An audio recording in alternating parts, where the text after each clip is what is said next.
Hello and good morning. Now it's time for us to take a look at our motivation for the day. We have Mr. Tunji Babajide here. He's a UK certified life coach and lead consultant who likes to help people of all ages live happier, healthier, and of course more productive lives. Today he's here with us to talk about decisions and how decision determines destiny. Welcome back to the show. Yeah, it's always a pleasure to be here. How are you today? Right. So I'm a big fan of being spontaneous, making moves that, you know what, this just feels right, I'm going to do this now. And a lot of people have lived their lives like that. And, it's not been that bad. Why damage a winning formula, so to speak? But what you're saying here could be that those decisions are likely derailing you. So we have to put decisions onto perspective. So there are decisions that are in your circle of control. Okay. The decisions that are in your circle of concern. The decisions in the circle of your control include what time should I wake up?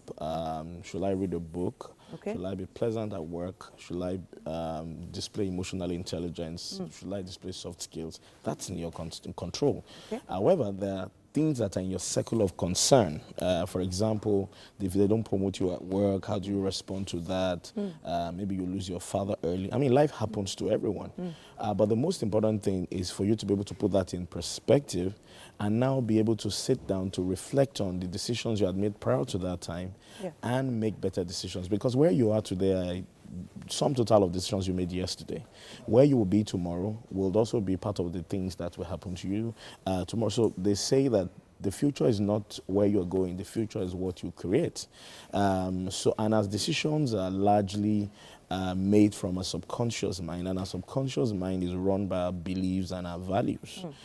So sometimes when you do certain things, it's not because you just want to do it, it's because your decision is in alignment with your values. And that's why you find that sometimes people set goals and realize that the goals are not achieved.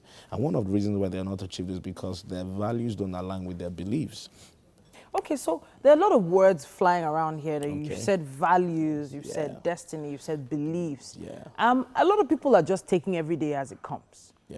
For instance, I decided to wear a long sleeve top today, because I decided to cover my... Are you saying that that decision could have some effect in what I'm doing tomorrow or something like that? There's so many different types of decisions we're talking about. So you decided to wear this today for several reasons.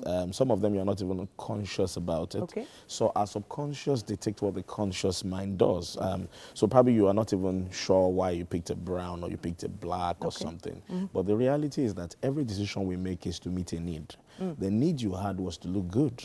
So the way you felt was, when I have a brown top somewhere, I have a black skirt somewhere, looks like it will look good on me today. So you wore it and you decided to come to the studio. So a lot of people need to understand the root of decision making is locked up in the subconscious mind, and decisions are to meet needs.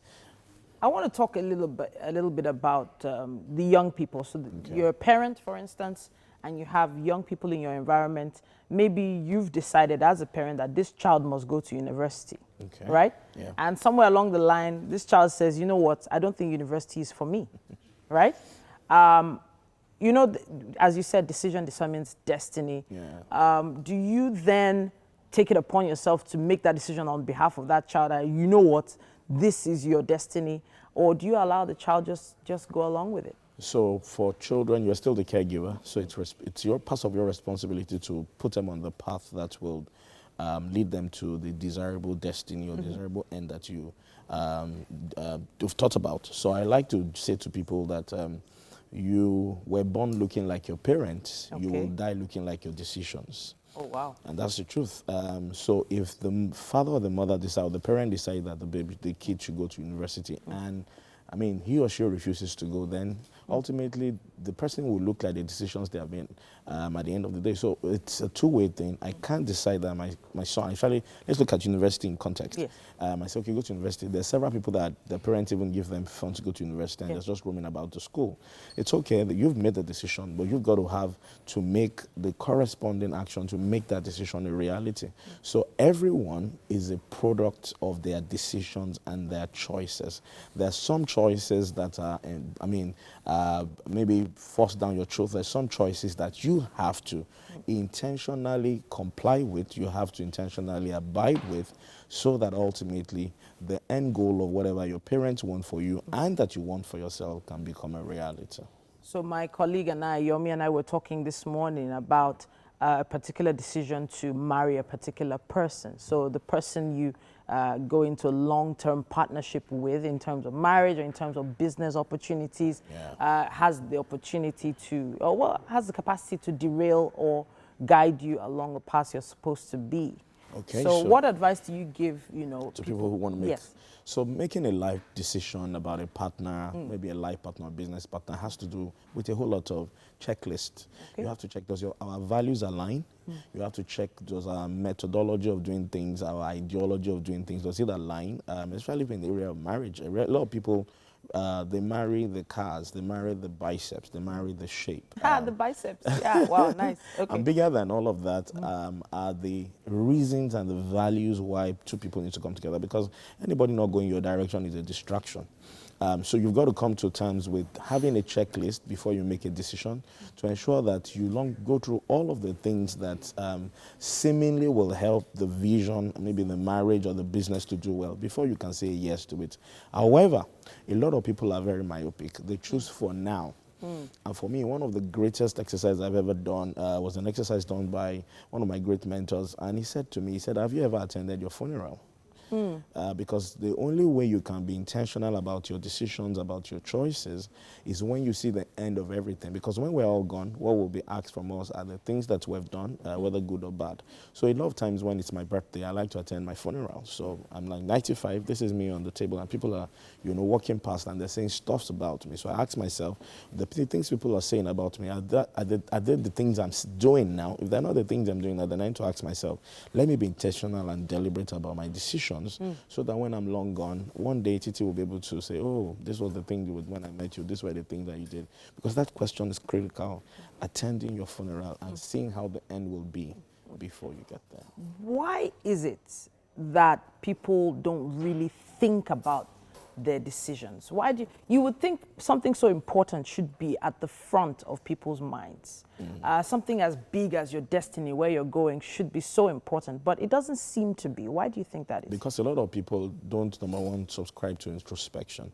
Okay. Number two, a lot of people are very myopic about their life. Then thirdly, a lot of people don't understand that their values are inherited. The truth be told, when husband and wife have conflict, I usually say to them, it's not the two of you that are fighting, really. It's the fact that you have inherited values and opinions from your own parents. You've inherited values and opinions from your parents, and there's a conflict of values. So sometimes if you want to change your decision-making model, you need to go to the root of it, which are your beliefs and your values. Okay. So when you can alter the beliefs and your values, then you can say, okay, I can make better choices. I can then begin to charge after my goal in an unstoppable manner. I like the way you put it there, the fact that it's about where you're coming from, really, not exactly where you are at that today. Point. Absolutely. I have to say a big thank you to you once again for joining us. I know a lot of people have opinions on this particular topic. We'd love to hear what they are. Use our hashtag WakeUpNigeria on TVC as soon as you can, and we'll see if we can answer some of those questions. But meanwhile, we have a decision to make. To taste or not to taste the cake. That decision lies with you, sir. Okay, so but I have a feeling the aroma in the studio is going to help make that decision on your behalf. Oh, well. Please join us in the kitchen this morning.